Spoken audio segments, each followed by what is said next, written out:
Essa pergunta aqui, ela é muito interessante, né? Ela é muito interessante, que é uma dúvida recorrente na maior parte de mamães e papais que têm filhos pequenos, né? Porque a pergunta é a seguinte: como saber se meu filho de 1 ano de idade está desenvolvendo asma se não tem nenhum exame que comprove? Bem na verdade, há 2 exames assim que nos dão uma suspeita. Não, realmente você tem razão, não dá para comprovar, mas há 2 exames que nos dão uma suspeita maior de que a criança esteja desenvolvendo asma. O primeiro é a quantidade de eosinófilos. Se a criança tiver uma eosinofilia, lembrando que a quantidade de eosinófilos no hemograma não necessariamente indica somente uma alergia, pode estar também relacionado à verminose, mas se a criança tiver uma eosinofilia, seria um marcador de suspeita, e também o teste alérgico positivo seria outro marcador de suspeita. Agora, bem na verdade, o diagnóstico acaba sendo mais crises, né?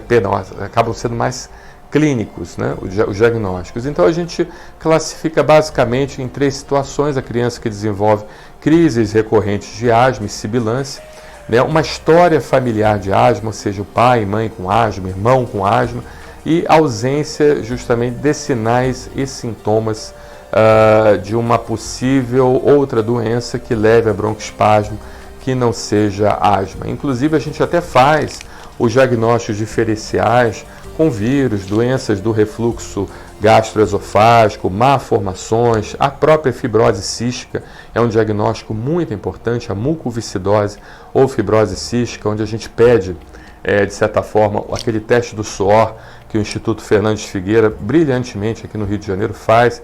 Esse teste do suor é o único lugar aqui no Rio de Janeiro que é feito o teste do suor. Parabéns ao Instituto Fernandes Figueira, agradecemos muito a disposição à comunidade científica de você disponibilizar esse teste do suor, onde a gente vai ver justamente o nível de eletrólito, né? Se você tiver uma concentração muito grande de eletrólito, pelo teste do suor você tem um forte indício do paciente estar desenvolvendo a tal da fibrose cística, tá?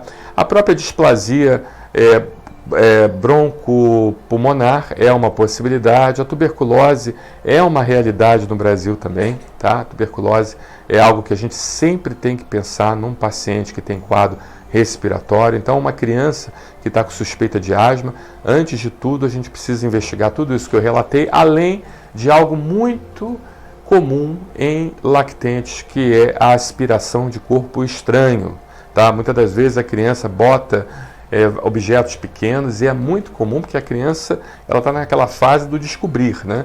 E no que ela descobrir, ela coloca justamente tudo na boca para poder saborear também aquele objeto, né?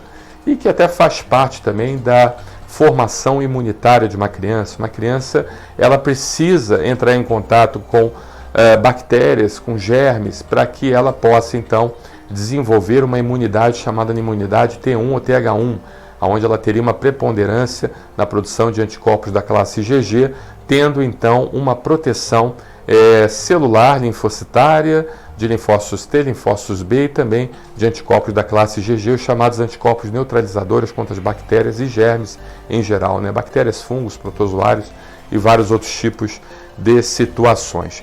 E também a gente não pode esquecer da questão das imunodeficiências, né? Porque muitas das vezes a criança ela nasce com uma imunodeficiência. Boa parte das imunodeficiências primárias elas podem cursar com broncoespasmo e não necessariamente significar uma asma. Por exemplo, a síndrome da hiper-IgE. A síndrome da hiper-IgE é uma doença, a doença de Jó, que nós todos conhecemos, é uma doença que eventualmente a gente pega, uma doença rara, não é comum. Eu já peguei 3 casos na minha vida de síndrome de hiper-IgE confirmado, e dá os sintomas muito semelhantes à atopia, a reação de hipersensibilidade IgE mediada.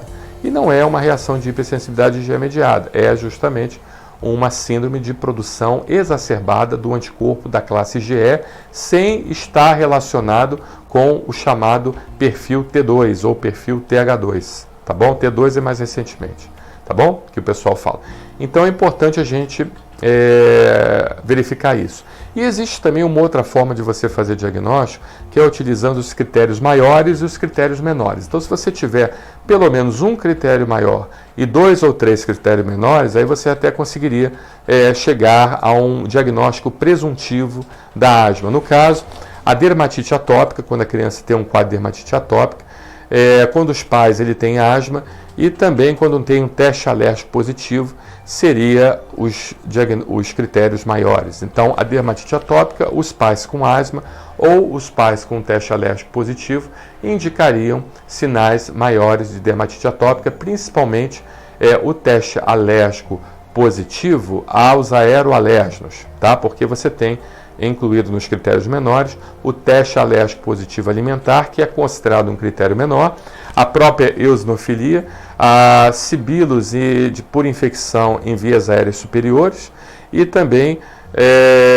a própria rinite. Então, se o paciente tem sibilos e infecção em vias aéreas superiores, eosinofilia, teste alérgico positivo e a rinite, a gente pensa em critérios menores. Então, se você tiver pelo menos um critério maior e 2 ou 3 critérios menores, existe um forte diagnóstico presuntivo de asma naquele paciente, tá bom? Eu sei que é difícil, eu sei que causa muita angústia, porque você não tem uma prova de função pulmonar para você fazer em crianças pequenas. Muitas das vezes o próprio teste alérgico e a eosinofilia não estão presentes, até porque o teste alérgico ele pode dar falsos negativos em crianças pequenas, porque ainda não houve tempo de uma maturação imunológica adequada para que a criança desenvolvesse ou apresentasse a positividade ao teste alérgico, e deixa o pai muito angustiado. Mas veja e reveja esse vídeo até para você entender a questão dos diagnósticos diferenciais, porque o médico ele precisa descartar todos os diagnósticos diferenciais e enquadrar nesses critérios maiores e menores, e, se possível, pedir um teste alérgico e eosinofilia para que ele possa então fechar com mais precisão o diagnóstico de asma, tá bom? Muito obrigado pela sua pergunta.